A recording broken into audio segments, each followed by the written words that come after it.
¿Cómo están, familia de Psicología para Cristianos? Segundo episodio y estoy muy contento de estar aquí con ustedes. Mi nombre es Enrique Vázquez, psicólogo, y hoy quiero hablar sobre algo muy interesante en esta edición y es identidad cautiva, cuando la religión deforma el yo y fabrica esclavos espirituales. Es algo muy interesante y es algo que creo que si tú estás empezando a despertar en esto de la fe, yo creo que es algo que debes de entender desde ahora, ya que en muchas ocasiones no sabemos en qué lugares nos estamos metiendo.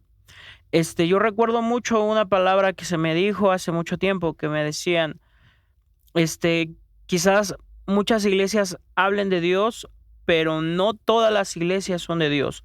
Entonces, no voy a tirarle a ninguna iglesia, pero te voy a dar ciertos puntos que tal vez tú vas a saber interpretar y vas a saber entender que pues no es aquí, ¿no? Otra cosa que quiero enfatizar es no llegues a una iglesia buscando perfección. Algo que debes de entender es de que la obra es de Dios, pero es hecha por hombres imperfectos. Entonces, que vas a encontrar cosas que tal vez no te van a gustar en esa iglesia o en otra iglesia, X o Y iglesia, no significa que esta iglesia no sea de Dios, ni que Dios no esté ahí, ni que el Espíritu Santo no esté ahí. Y eso es algo que debemos de entender también. Pero sí te voy a dar los puntos que debes de cuidar bastante, ¿no? Entonces, y aquí no entran chismes, no entra hipocresía, no entra que la hermana tal o que el hermano tal o que el miembro tal o la persona tal me trató mal o cosas así. Aquí no entra esto, porque son puntos meramente objetivos y puntos que verdaderamente benefician la fe del creyente, no que, o que mejor dicho, atacan la fe del creyente, no que van en contra de lo que tú crees correcto, ¿ok? Entonces, vamos a hablar sobre esto y sobre cómo la psicología clínica ve este concepto. Bien, vamos a pasar a lo primero. En clínica psicológica, el concepto propio es el eje del yo. Cuando ese eje se deforma dentro de una religión distorsionada, el resultado es una identidad debilitada, ansiosa, dependiente y fácilmente manipulable. Te voy a hablar sin adornos, ¿ok? Te voy a hablar sin crudo. Así es como yo manejo esto. Y más la espiritualidad, que es algo muy importante para una persona creyente, para una persona con fe. Si tú me estás viendo, amigo ateo, quiero decirte que todo mi respeto para ti. Yo fui ateo un par de años y eso no significó que dejara de saber que Dios existía. De hecho, tú sabes que Dios existe. Lo sabes. Un concepto propio dañado es el terreno perfecto para que la fe se convierta en esclavitud.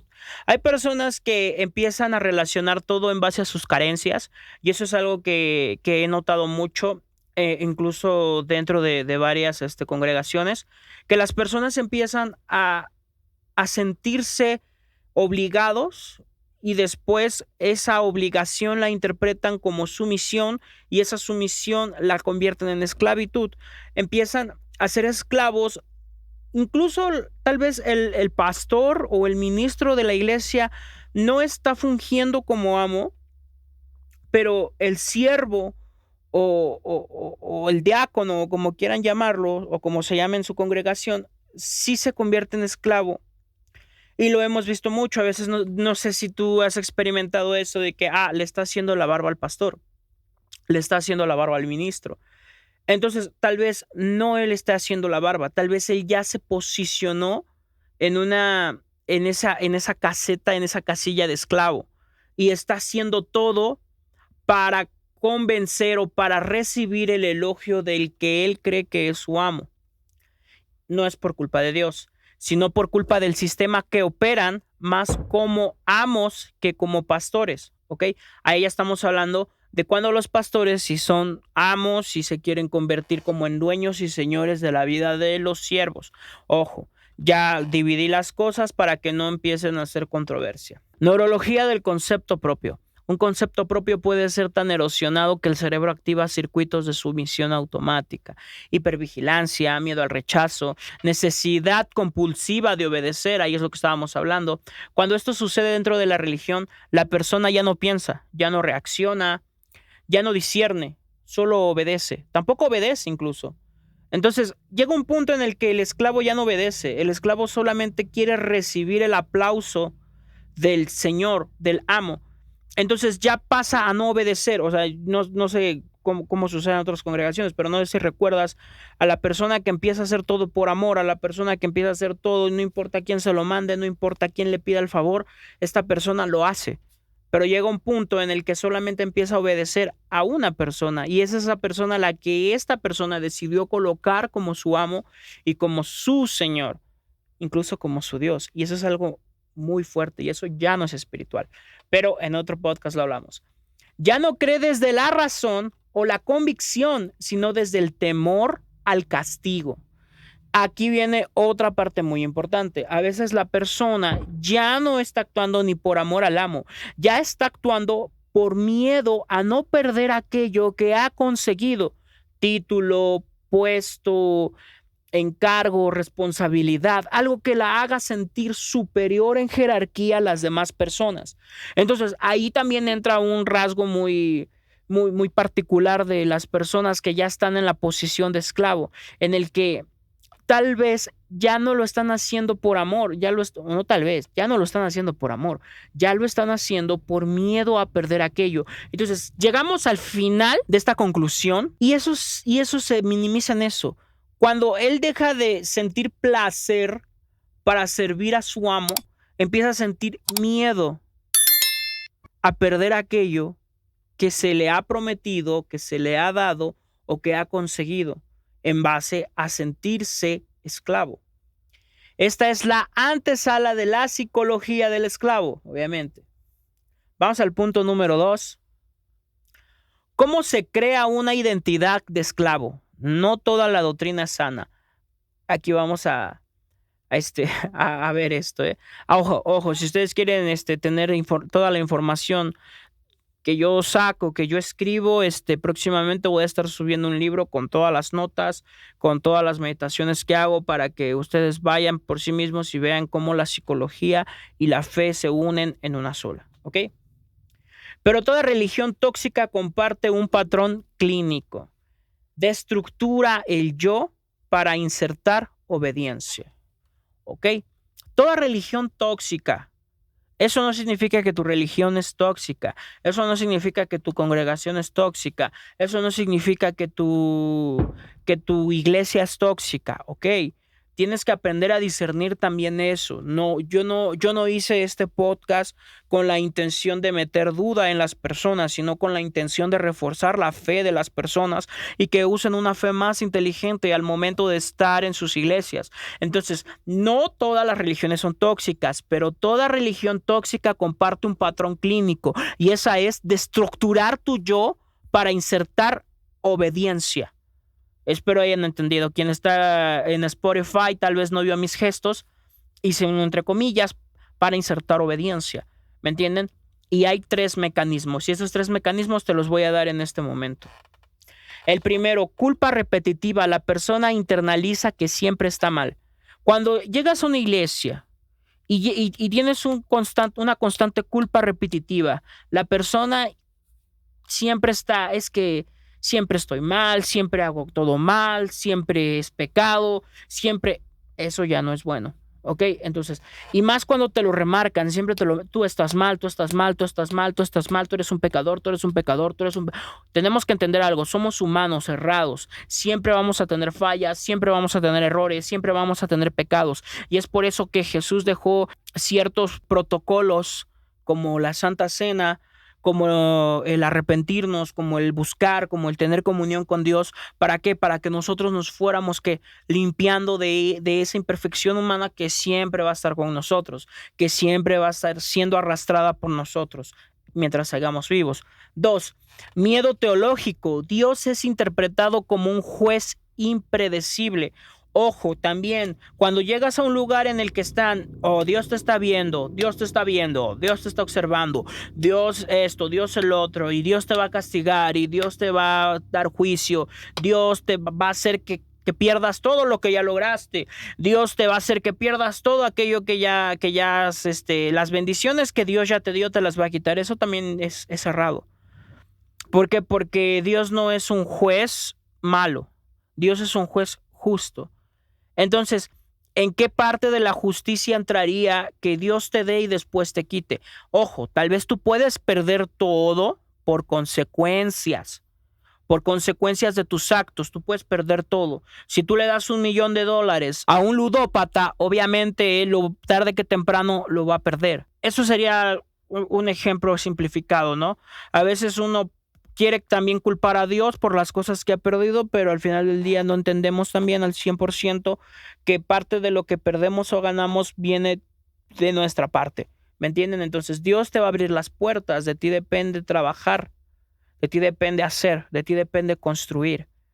Dios puede poner los medios, la herramienta, las llaves, pero esas puertas las tienes que abrir tú, ¿ok? 3. Control relacional. Líderes se posicionan como mediadores únicos entre Dios y el creyente. No voy a decir nada al respecto de la Iglesia Católica porque claramente la mayoría sabemos, pero eso de yo soy el mediador entre Dios y las personas, eso está mal. Eso está mal. Eso no está bien. El único mediador entre el hombre y Dios es Jesucristo y está escrito. Les pongo el versículo aquí para que lo vean. Ningún hombre tiene la autoridad espiritual ni el poder espiritual para decir yo puedo intervenir por ti ante Dios. Nadie.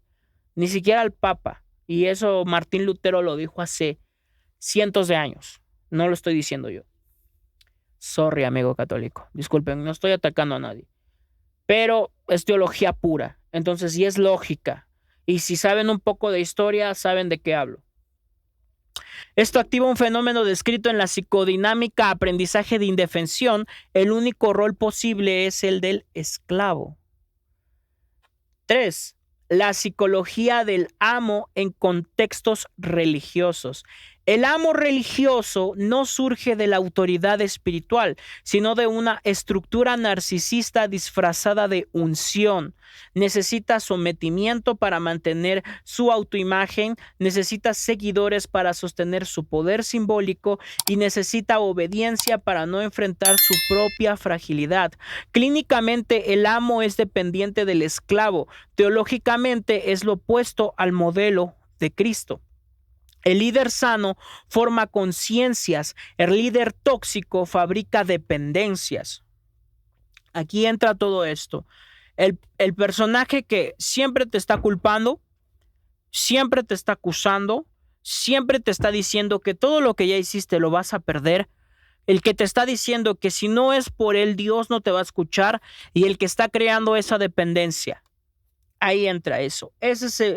Cuando tú veas estos puntos, estos primeros 3 puntos delante de esta congregación, huye de ahí. Huye de ahí por completo. No está siendo bueno para ti. No es algo bueno para ti. 4. ¿Cómo el creyente pierde su identidad? Aquí empieza la parte que duele. Cuando el concepto propio está roto, la persona entrega su criterio teológico y psicológico al que percibe como más fuerte.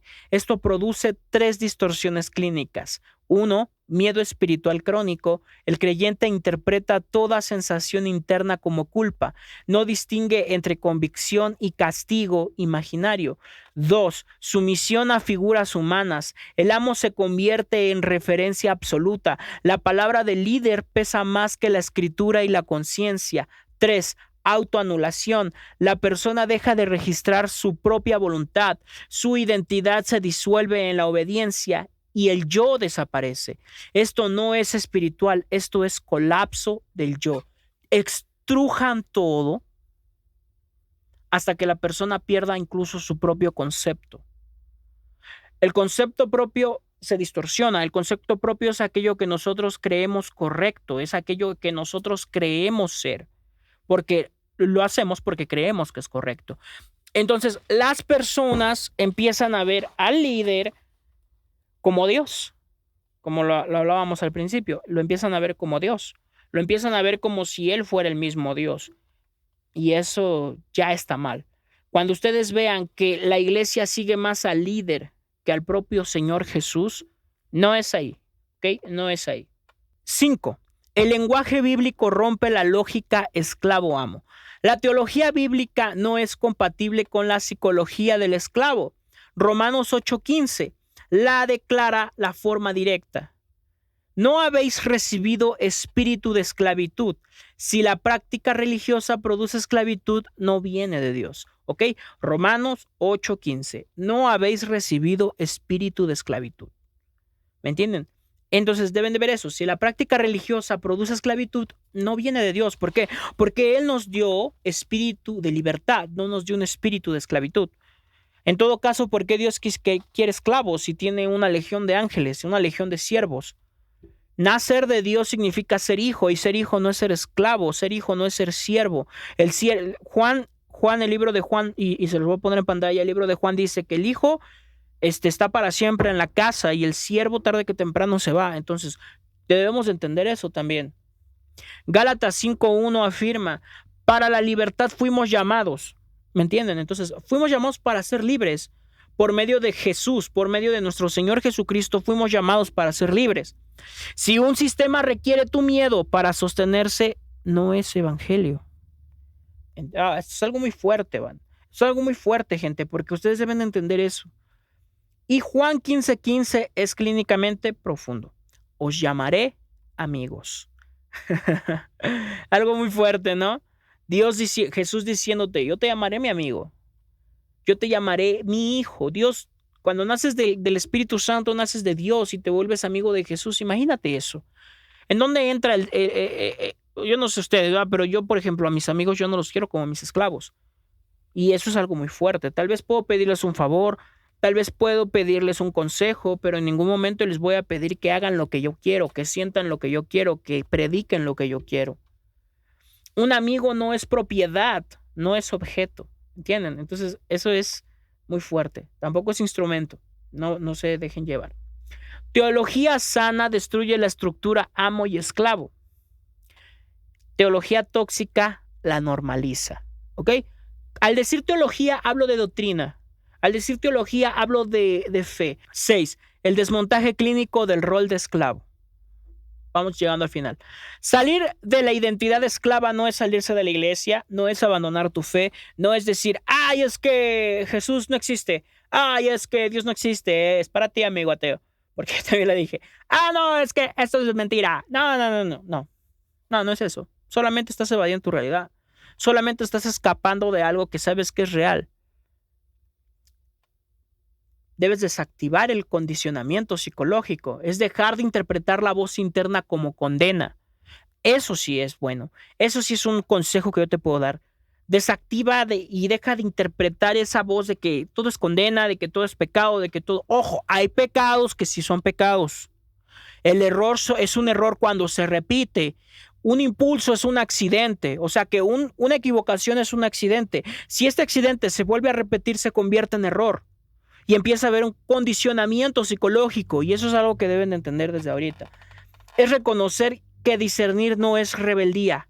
¿Ok? Discernir no es rebeldía. Es entender que obedecer sin pensar no es espiritualidad. Es miedo condicionado. Siempre que vayas a obedecer, pide la dirección de Dios. No sé si hay altar en tu iglesia. Hay unas iglesias que no tienen altar. Pero si hay altar en tu iglesia, ve al altar y habla con Dios. Dios, yo voy a hacer esto. Dame la dirección. Sé mi camino. Quiero comportarme, quiero pensar como tú lo harías. Y eso no es un condicionamiento de miedo, es un condicionamiento de dependencia a Dios. Decir, Dios, yo sé que si tú has mandado esta misión para mí, yo puedo hacerlo. Porque estás confiando en mí, estás creyendo en mí. Mas también dame esa confianza en mí, ese amor en mí, y eso ya depende de ti también. ¿Cuánto crees en ti? ¿Cuánto crees creer en ti? Clínicamente reconstruir el yo implica, ojo, voy a dar aquí una listita pequeña de 4 puntos para que vean. 1, restaurar la agencia personal. ¿Ok? Agencia personal. Restaurar todo de ti. ponerte a pensar y decir, a ver, aquí está mal, aquí está mal, aquí está mal, esto es bueno, esto es bueno, esto es bueno, quitamos lo malo, nos quedamos con lo bueno, reforzamos lo bueno y hacemos cosas que tal vez pensamos que eran pecado porque alguien nos dijo que era pecado, como yo conozco, no quiero tirarle a nadie. No quiero que piensen que estoy atacando a nadie, pero yo veo ciertas iglesias donde dicen es que vestir de tal forma es pecado, es que hablar de tal forma es pecado. Ojo, una cosa es ser vulgar y otra cosa es ser grosero. Y eso deben entenderlo siempre. Los hombres no pueden usar esto, las mujeres no pueden hacer esto, o sea, cosas así ya condicionan el concepto propio. Obviamente, si tú eres una persona reservada, vas a vivir reservadamente. ¿Ok? 2, desarrollar criterio, conocimiento, conocimiento, conocimiento, conocimiento. ¿Y dónde vamos a adquirir ese conocimiento? En la Biblia. El conocimiento viene de la Biblia. Lee la Biblia. Lee la Biblia, instrúyete, lee la verdad os hará libres, como habíamos dicho en el capítulo anterior. Eso se convierte en tu manual de vida. La palabra de Dios se convierte en tu manual de vida. ¿Me entienden? Entonces, lean la Biblia a más no poder, porque la Biblia es la palabra de Dios. Es la forma en la que Dios se va a comunicar contigo. 3, deshacer la culpa tóxica. No te culpes por todo, eres humano.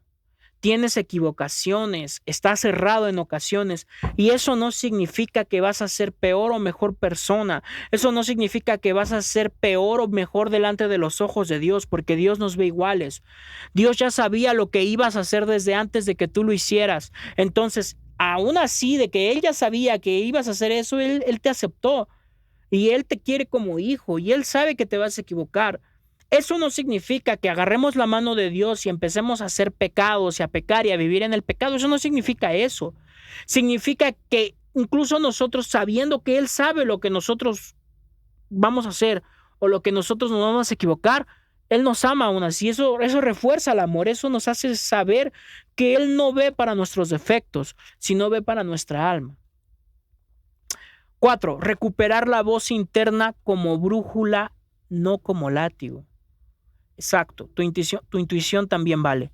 Tienes que entender algo, tu mente es creación del creador. Y tu mente también es creación creada a imagen, a semejanza de la creación y de la mente del creador.